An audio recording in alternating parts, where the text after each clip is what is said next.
Master of Puppets. That's the title of the new album. Yeah. Yeah. Yeah. How did I guess, huh? God, you know about Abbey Road and everything, yeah. Yeah. Okay. Master of Puppets, yes. Third Metallica album. Third Metallica album. Heard it once, Mm-hmm. because I got it this morning, the cassette, to try to understand it. Yeah. I could probably say right away without hearing what you're going to say afterwards. It's not the kind of album that you should listen to once and then make an opinion about. I know. Because it's so, I wouldn't say it's so complicated, but it's the kind of album that, so I tend to think that albums that that you really like the first time, really like, wow, that's great, you get tired of after about 10 listens. But the albums that last a long time are the albums that you hear new things in every time you hear them, and then when you've heard the album 10 or 15 times, you really start to understand what the hell is really going on. So that's why when you say you've heard it once, it's like, yeah, okay. I know, but I think I've listened to your albums quite a few times. Right. The ones before. Yeah, Well, I think I know. I'd like to especially Red Lining. I think I know it by heart. Or something. Yeah. Well, I like to think that this one is quite a step, a big development. So I'm not taking your album just judging from the first listen to it. So you want to say something? Say it. I want to say yes, as you said, sounds very complicated. Yeah. And it seems to me you're kind of going away from a sort of ordinary thrash metal. Definitely. Well, going away from it. Talking about more like couple of albums, couple of bands in the last couple of years were fairly complicated as far as rhythms and tempos and everything. Merciful Fate and Manowar. Yeah. I don't. You tend to go more into that sort of Merciful Fate and Manowar. That's interesting. I have never thought that. I just think that. I mean, you tend towards that side more than say Exodus or I don't know, any other thrash metal like that, yeah. right? Yeah.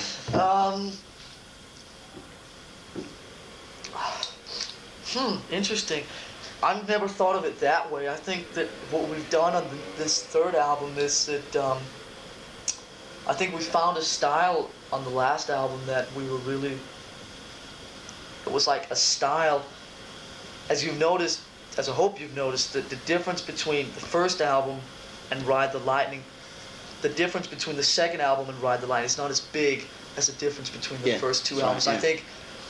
I think maybe the difference between the first and the second album was a big difference in maybe overall style, where I think the difference between the second and the third album is more an advancement. It's like that style we had on Ride the Lightning, but a lot better songs, better played, better sounding, works sort of just better as a whole. It's like, 2 years more mature, 2 years better type thing, I think that we have a style now in the last two albums, Ride the Lightning and Master of Puppets, that we really are happy with.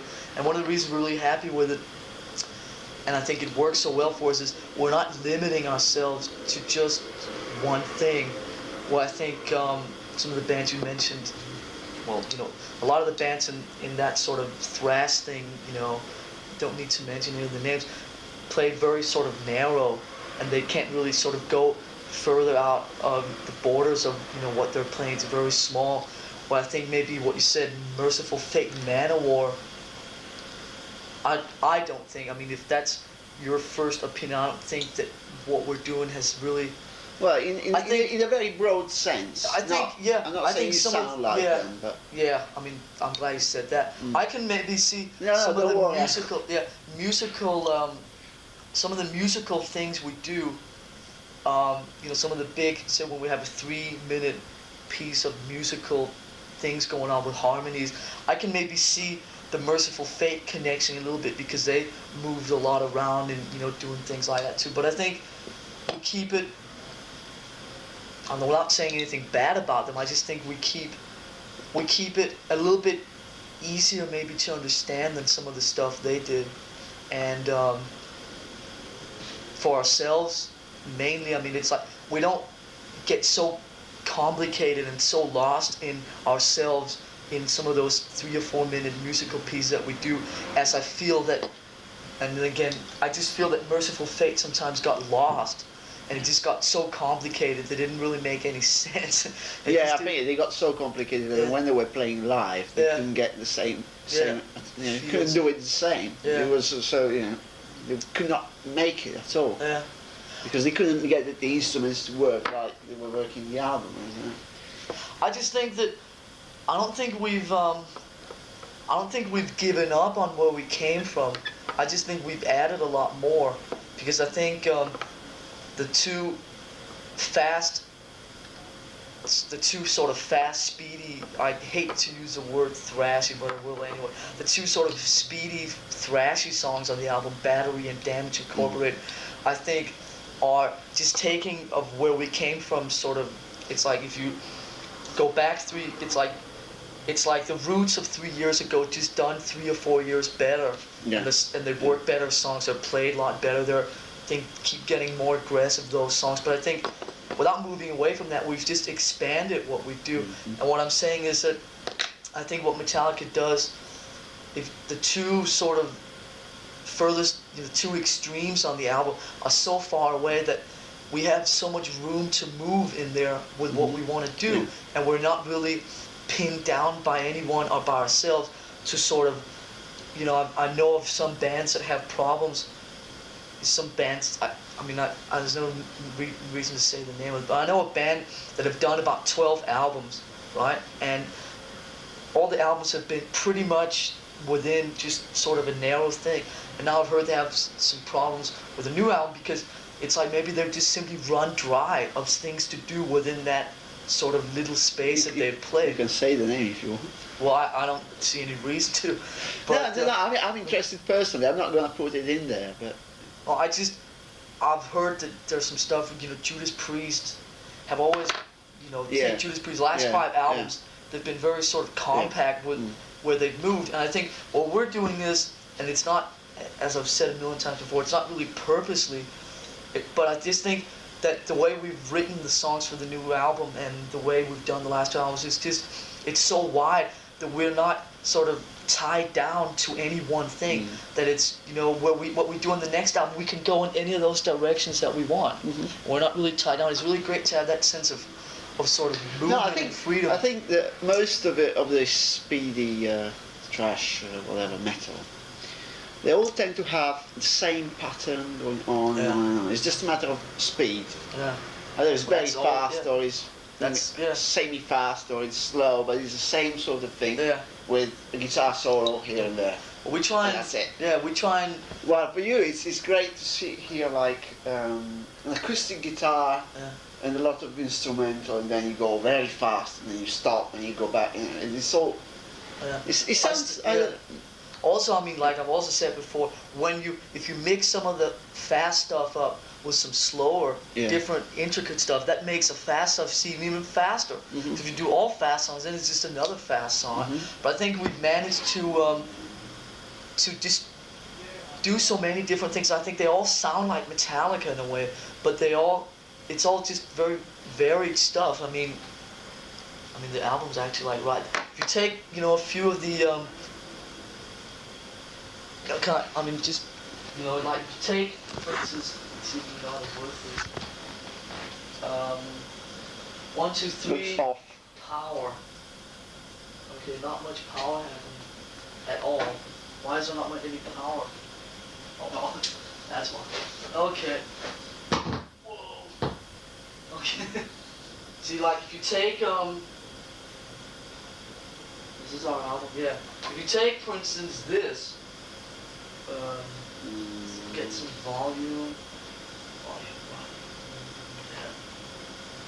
Okay, start. How come it does not move? That's strange.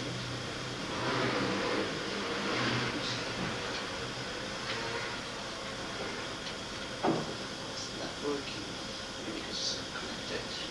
There, alright, here we go. Yeah, alright. If you take For instance, this. Yeah. Take this, like this.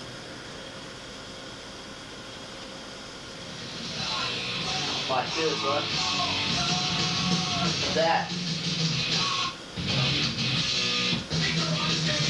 You know, which is like sort of old Metallica, right?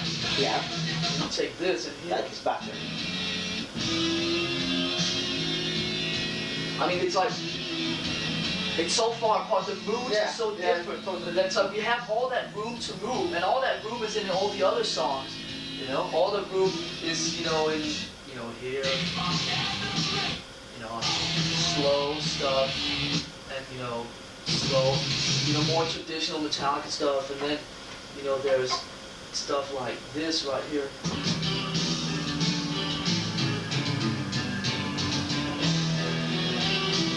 Which is like almost a very emotional type thing.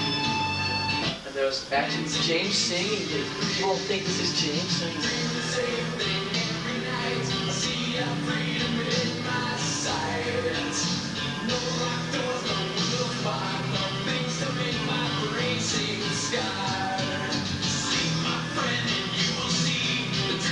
Yeah, sounds so. And then there's, you know, stuff like this.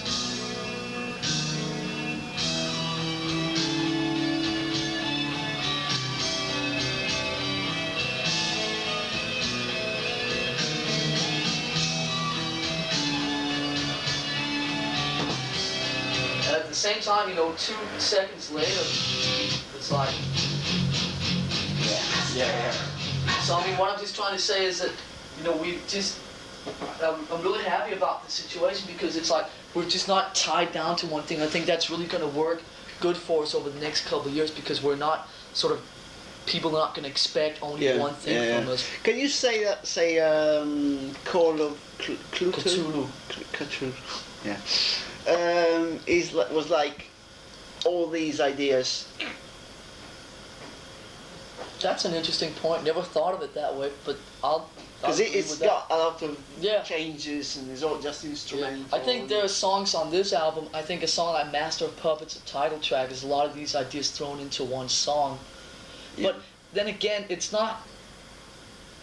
I mean, it's not like we sit down and go, okay, we have to convey all these ideas into one song. It's just, we write the song and these things just sort of happen through the song. And then you add and you change. And Yeah, then, just it just sort of the song grows, you know. It's just a lot of this stuff happens. Because you also have, you know, most of the songs are extremely long. Yeah. It's not. You know, there's always been talk about the connection between punk and thrash metal, where it was fast and quick and short songs. But this is totally different. I was talking about 6 minutes, 7 minute songs. Yeah, 8. Yeah. And I don't know.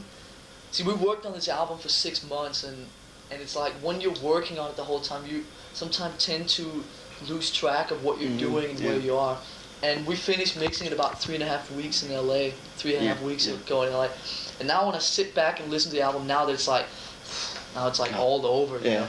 It's like, it's a fucking good record. It really is. Yeah. I mean, the songs on there are like, it's all Metallica, and you can hear every one of them is Metallica.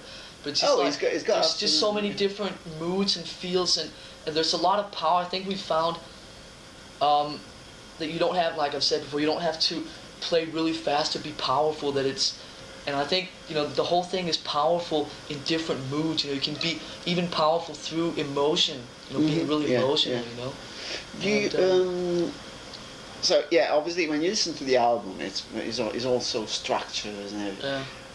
Don't you? That's why, like I said, it's really an album you have to give some time. Don't you think that one being so difficult, so you needs a bit of time to understand it. Yeah. And then bye. Fine. We're going after dinner next time. What? Do you want us to get you something for dinner? Or are you going to party dinner? So Right, being complicated, and do you think that live it's difficult to get into, but not so much that, it might end up being a bit of a mishmash too. I mean, do you find it difficult to put these things out live? I don't know. I haven't played it live yet. No, I mean Ride the Lightning as well. Yeah. I mean, does it get too much, same sort of sound live, and you lose these different moods? And because obviously, when you play live, it's much heavier. You haven't got any acoustic guitars live. It's a good point. I think last year on the 6 months of Ride the Lightning tour, I think everything worked really well. Now, about 3 of the songs are 2 minutes longer than anything on Ride the Lightning. I don't know. It should be interesting to see. I think. No, I mean, and it's just see if you're foreseeing any problem for the next. No, I'm not tour, foreseeing any problems yet, but it's like it could be, but some develop. I don't know. This year we'll also have a lot bigger. I hate using the word show, but a lot bigger sort of production thing out there with us, and I think, like I've said before, in the sense that I think visually we don't need anything to sort of, for us music is the main thing, and then whatever visual things sort of back up the music. I think maybe in some of these long things that some visual things actually could back up the music a little bit more, so that the visual things will back up the music instead of taking away from the music. Yeah. I think with some bands you find that there's so much visual stuff going on that the music is secondary. Yeah, yeah. And Motley Crue, Kiss, and you name it. Yeah. You said it.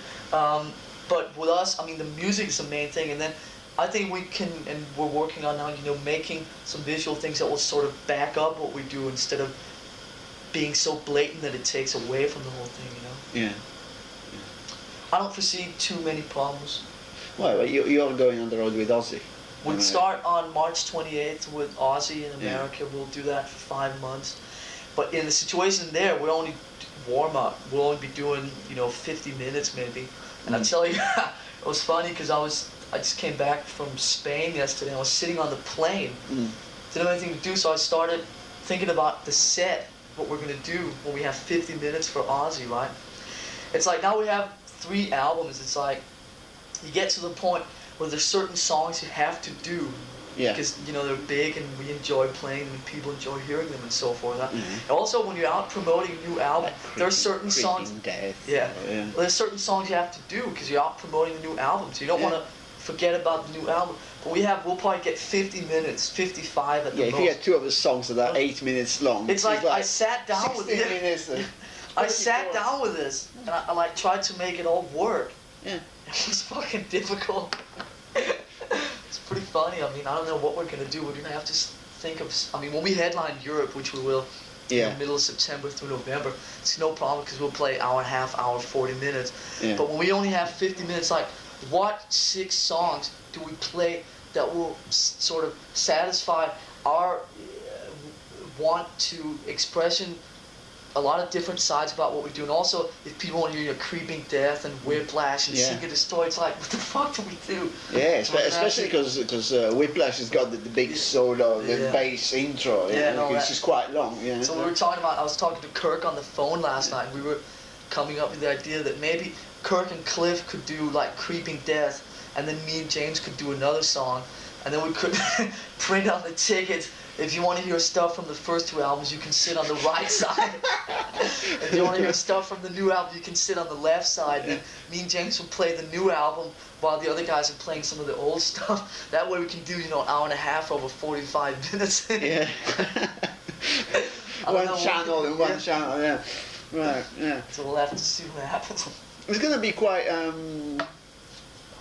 the thing, you and Ozzy Osbourne together. Yes, because you all had quite a lot of problems in America with kids committing suicide and then Devil. It's interesting you say that. Yeah, because as you know, with the whole thing with Ozzy now is suicides and in America. Yeah.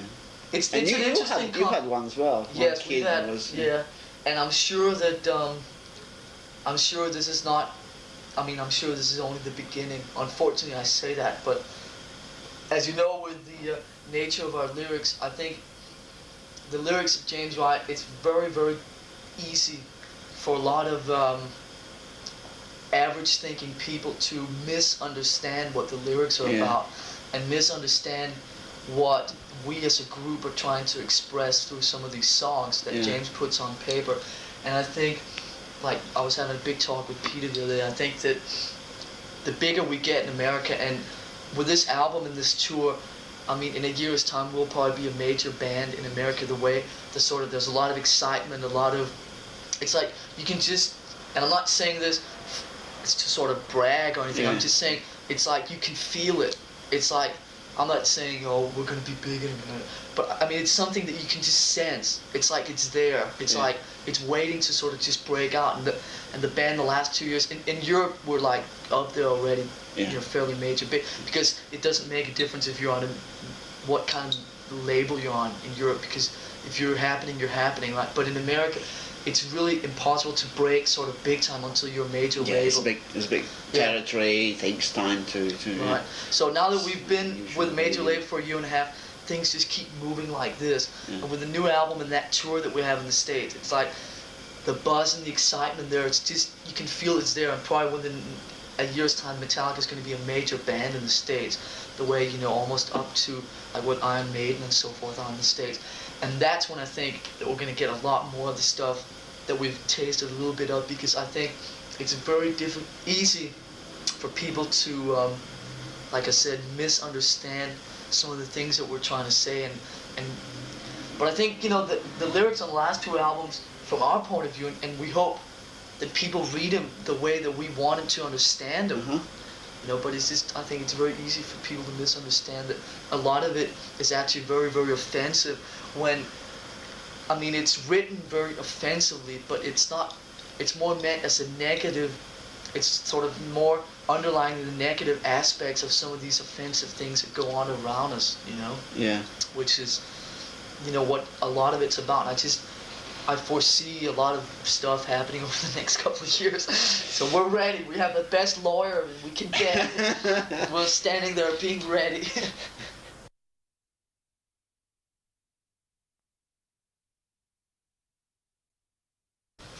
But have you been, what was it? Call of whatever. Cthulhu. Yeah. Was inspired by an old story. Yes. H.P. Lovecraft. Yes. Anything like that well, in the new I mean, album? let's just say, I mean, let's stress one thing again. It was inspired, but you gotta remember it was an instrumental. Yeah, so, yeah. Yeah, so but a lot like, of people saw it as the instrumental translation of. Yeah. Yeah, I mean, that's the way we maybe looked at it, and how people saw it was, you know, up to themselves. Yes, there is. On the new album, the third track on side one, which is called The Thing That Should Not Be. I was going to ask you what it was, the thing. That should not be is, I wouldn't so much say a continuation, because it's not really about Cthulhu, but it's, if I say it stupidly, I'll say it's about one of Cthulhu's friends. It's like, it's like one of Cthulhu's one of his pals. Yeah, it's one of his pals that lived, you know, 3 caves down in this underwater world type situation, and because it's inspired by that story, by that phenomenon, by that whole sort of mythological thing, and it's about the only song that we've had with lyrics over the last 2 albums that doesn't somehow directly deal with something real in this day and age, but then you can turn around and say, well, it deals with this thing's real life. So in a way, it's not, you know, because we've always purposely tried to avoid writing about, you know, fire-breathing dragons and stupid shit like that, you know. But then some people, I could imagine, would say, well, what is this? Isn't this a bit like that? But then, I mean, the lyrics, if you look at the lyrics, they're more written about this thing, or how you want to classify it, as real life. So it's maybe, you know, when we write about, you know, Ride the Lightning, or, you know, songs like Master of Puppets or Disposable Heroes or whatever, it's like, which is real for us. This is real for the thing, you know, which is nameless. And So in a way, it's sort of a continuation of the Cthulhu saga, but it's not about Cthulhu. It's about one of his good friends who hangs out down Yeah. a bit So, further. so this is not one of the songs where people are gonna kill themselves. Well, you don't need a lawyer. For No, this this song is probably fairly harmless in that sense. So you're gonna put this in the live show and the right, okay. But yeah, what exactly? I mean, in what way they misunderstand you? I mean, what exactly what do you want to put across? Because I never interviewed Metallica before, so I'd like. We've met before though. Yeah, we met loads of places. We've never done an interview? No, I never interviewed Metallica before. Really? I've seen you like Oh. 6-7 times when you played in Europe. I Yeah. saw you in. You were in Paris. Yeah. Saw you when. Yeah, I know we've seen it at all the festivals. I just thought maybe we we'd played another talk festival in Europe. No. I think it was Poppering. Yeah. Yeah, that was the one. What are we trying? I don't know if we're. See, I don't know if a lot of the stuff is written. A lot of these things with Metallica, and this might sound a bit cliche, but it's actually really true. The music is played by us and written by us, right? But it's also played for us and written for us, which means that when we write a song, say "Ride the Lightning," it's not really. We're not trying to tell anything what they should think about capital punishment or about the electric chair. We're writing it for ourselves. It's like just being honest with ourselves, and between, say, when we're together between the band or whatever, sometimes we talk about, say, case in point, capital punishment, electric chair, and we talk about it between us, and things come up, different viewpoints or whatever, and it's like we're almost writing it for ourselves. We're not lying to ourselves and saying, well, we really sort of have some fears and nightmares about capital punishment, Ride the Lightning, or suicide, Fade to Black, or being trapped in environments you can't get out of, trapped under ice, or nuclear war, fight fire with fire, or being, held by someone else or something else, like master puppets, disposable heroes, leper messiah. These are things we talk about. We're not afraid to sort of talk about them and then say, write about, chasing a girl down the street. It's like we're just being honest with ourselves. And these are some of the things that fascinate us, and some of the things that we sort of feel that it's interesting to write about this instead of writing about, running after girls or, Satan or whatever. Because, which is all part of, then again, it would clash a bit if you talk about chasing girls in the streets or. Yeah, well, it's just not really. With the music, I mean, I think some of the way the lyrics come across and some of the ideas that are being talked about is a little bit mysterious, and also I think it just fits in really well with the music. But it's not, again, it's not purposely, the lyrics aren't purposely written to fit in with the music. They're just written about things that are fascinating us. It's like one thing that really have fascinated, me and the rest of the guys over in, like, we talked about so much and laughed at and maybe even been a bit scared of, is like, especially in America, about how people think they're so free and people think they're so independent, and it's like, which is the whole thing of what the master puppets thing is about. It's about, they're not. Yeah, it's about a few. It's like people being ruled by someone else. It could be other people, it could be institutions, it could be drugs, it could be alcohol, it could be religion. I mean, it's a number of things that could be run by or ruled by, only they don't really know. It's all subconsciously, which is really what the whole thing of master, like with someone holding the dolls and all that, and ruining it, and sort of planning them out and telling them what to do, and now you move your arm and all. That's really that whole thing. And there's 4 songs on the new album that deal with that issue in 4 different ways. There's Master of Puppets, which deals with someone's life being run and ruled by drugs, only he doesn't really know it and is afraid to admit it. There's the song Disposable Heroes, which deals with a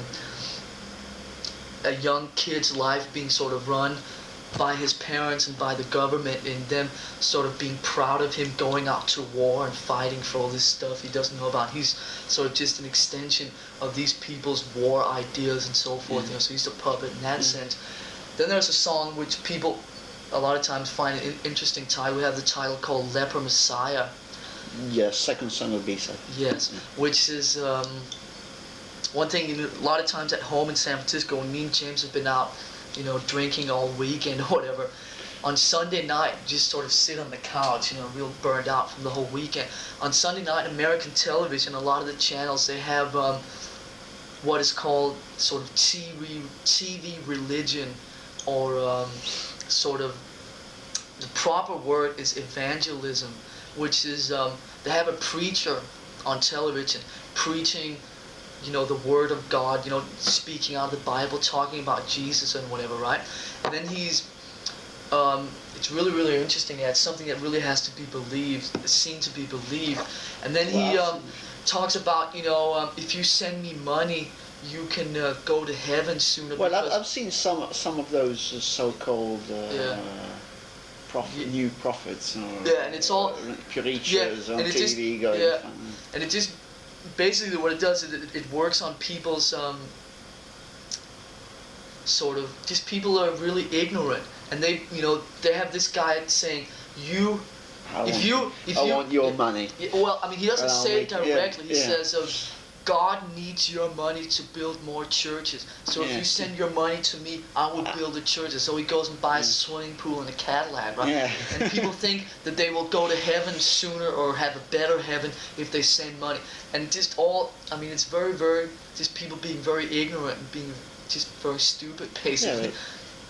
Yeah. And then, so a lot of these songs deal with different types of being manipulated. Yeah. And these are just some of the things that interest us, so we write about them. Period. Yeah. No. But we're not like, which was your initial question, how do we want people to sort of receive this? I don't really think that we want people to. It's like this is what we feel. This is what we're. You make up your own mind. It's not. We're not pointing the finger saying you have to think. It's like we're not saying this is our statement. You should sort of agree with it. It's just this is what we feel, and that's it. You can look at it how you want. If they really understand what you mean, they probably get even more upset. If you're talking about Master of Puppets in this way. Well, yeah. But then again, they would probably have to be us to understand it from our point of view, because of the way we live and the life we live and the thoughts that we have and the beliefs and so forth. Middle class America. It's something we could talk about hours, because I'm Danish, right? And it's like, for me being sort of an outsider in sort of middle class America. You were born in Denmark. Or? Yeah, I'm Danish, still Danish citizen. Lived 17 years in Denmark, and then in 1980 came to America. Yeah. So it's just a lot of, stuff that, you can actually talk about it for hours. And it's like, where does it, we just write songs, write lyrics, and write about things that fascinate us, and people can interpret it the way they want to. But then, like we said earlier, it's difficult for people to interpret it the way we feel about it when we write it, because they're not us, so they don't really know how we look at it when we write it. So it's all really complicated, as you can sense, and it's something that we could infiltrate it so much that people wouldn't even be able to understand what I'm saying, in this interview. So it's like we should just leave it at saying that we write about things that interest us, and people can pick it up however they want to. But I'm not sure that everyone picks it up the way that we feel about the thing when we initiate. Well, obviously it's an old statement, but it's generally known that in Europe it's difficult for people to understand what you're talking about, because the lyrics are different, especially the way James sings. It's very. Yeah. Well, that's why we always. That's why we always have lyrics in the. Yeah, it's very difficult to understand. There's a lot of words like that you can't hear because it's too fast. So that's why we have lyrics. You can sit and read them. Yeah. So, but generally speaking, it's a bit difficult for people to. It's gonna be lyrics on this album as well. Definitely. Thank God for that. You can have a look at them after if you want. Yeah. Okay. Shall we carry on or stop it? Because I think we are like 1 hour late on our. No, I don't care. No, carry on. Carry on till you feel that you have enough for what you want. Well, I think I have enough, because it's like you've been talking like hell. But we haven't covered very much. It's up to you. I mean, it's up to you. We've just, we talked a lot about the new album. Yeah. No, it's just because you've been into it and you've done interviews. Well, not with me, but with other people. Probably been talking about Metallica. More general things about Metallica in the earlier days. So I suppose it's good not to talk about. That's what I like. Yeah. As opposed to the interview before, it was like, what sort of food do you like? Yeah, but that's a German magazine. Yeah, I know. So I have to sit there. Yeah. German magazines are like that. I know, but it's more interesting. It's been this. I've not heard. This is honest. I've not heard, because when Ride the Lightning, when we were sort of doing press for Ride the, before it was actually released, a lot of people heard. I talked to some people that were disappointed with Ride the Lightning and said, but I've not yet heard one person that has said anything bad about this. The thing is, you always, I think, that kids get used to the sound of the band. Therefore, we go back to the thing you said before of that band having done 12 albums and having troubles because they've always been too narrow in their. And so, when they change their sound, because after 12 albums they're bored to death, the kids are going to go, what? Like Motorhead. Change the sound. The kids are going to go, what? What is this? For you? Sorry. Yeah. I know it's me, I'm supposed to. But I just think that we've gone about doing that. Yeah. I think we've gone about doing that. But it's just a matter of getting them to understand it. Yeah. But I think it should be very difficult. Yeah, because we've just never limited ourselves to any one thing in the last 3 years. Yeah. That's why it's like wherever we go, we're not changing because we have that basis covered somewhere on what we're doing right now. Yeah. You know what I'm saying? If on the next album it's all speed, and we have that basis covered. If on the next album we do all soft blues stuff, there's shit like that on the fucking album. So it's like, you can't suddenly say that's all new because and I'm not saying, again, it's like we don't. We're not so varied just so we're on the safe side, but we're so varied because we like to play these all different things and they work better for us. Some of the things just work better when the different moods change all the time. Yeah. And it's just more interesting. Also more interesting to write them. Yeah. It's like a challenge when we take, it's like some bands, they sit down to, it's so funny. I laugh every time I see an interview. Someone goes, we wrote 35 songs in 2 weeks, and then we sat down and picked out the 10 best. It's like, I can't do anything but laugh because, we have 8 songs, right? It takes us fucking 8 months to write 8 songs, It's like we're the slowest in the world, but we also come about it. You're the slowest writing. Yeah. But we also approach the whole thing. Oh, that was the clock. No, we also approach it differently. We take like 8 songs. It's like, here's our next album. These are the 8 songs, and then we work on each of them until they're as good as they can get. Yeah. We don't, Well, especially the way they're structured. You have it's like. It really lots of pieces put together like a collage. A puzzle or something. If people, it could be really funny one day to. It could be funny to release an album of how some of these, release an album of me and James writing the songs in the garage at home, because and then you could hear that.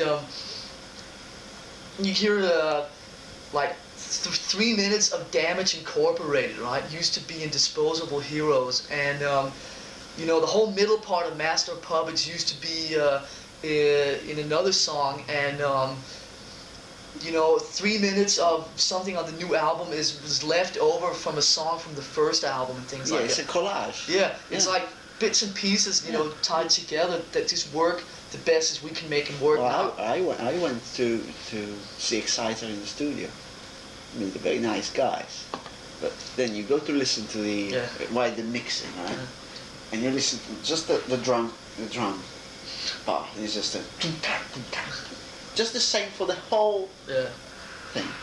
You listen to the bass. It's just and then it's all just the leads on top and the old bits and pieces, all the curls on top that make the songs different one from the other. But it's so similar. I bet that people take 4 days. Those bands take 4 days to write 10 songs. because they're just the same. I mean, if you've heard, there's some stuff on here. It's like, I mean, when me and James write songs together, it's like, I mean, the amount of stuff that we say, wait a minute, that's a little bit like this thing, and we just throw it away. Mm. And there's so many places like when, you know, we had things on this album where it's like, listen to it, wait a minute, that sounds a little bit like something on Ride the Line, just throw it away. You know, because like, I mean, you got to be careful just not to repeat yourself. Mm-hmm. And it's like, I mean, I just think that these 8 songs, it's like, they just really work. I also think that one thing that's really important, I think the album works better as a whole album. It's like you start at Battery and play the whole album and end up in Damage, and then it works really well like that. I think, I'm not saying, what I'm trying to say is I think the whole album as a whole is better than taking 2 or 3 of the songs out by themselves, because they all fit so well with each other. Yeah, but like, I thought the B-side of Ride the Lightning is very well structured. I mean, I think the 4 songs of the B-side, like Ride the Lightning, are very, very, 4, Yeah, 4, are very well structured. Yeah, they just fit perfectly. I think it's not. So I mean, that's the same. I mean, actually, we that's one thing that's interesting about this, because you know a lot of bands, you know, they do the record and then they sit down after the record's done. I tell you, we had the running order of the album planned out before the songs were written. If you can understand it. Yeah. I tell you, we had. I mean, the running order, side 1, side 2 songs I know. was planned out. Probably when we had maybe 4 complete songs, the main ideas for about 2 or 3 songs, and like 1 riff for the last song. The running order was planned out. I don't know if that says something about that it works to, you know, because it just works, you know, as a full album that way, you know, instead of, I mean, and there was at one point we're saying, because a lot of people feel that the song Welcome Home Sanitarium is one of the strongest songs on the album, last song on side 1, and that could be a song that could maybe do something on American radio. Of course, it was not written for the radio, but it's a song people, you know, the record company may say this could do maybe do quite well, and say it's placed last on the album. Yeah. And because the album is last one. Yeah, last one on side 1. Because the album is so long, 27 minutes aside, the quality of the sound is a little bit less because you have so much music on. You only have so much room on a record, right?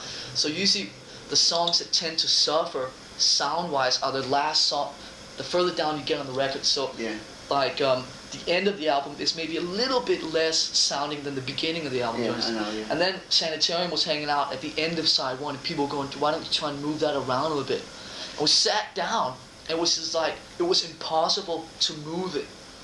It was impossible to just not have it the way that these 8 songs are in a row, because the whole flow of how the album works would just not be the same. Would it with different tempos and moods and feels and stuff like that? Just an idea. Would you think it would be to stretch the thing too much?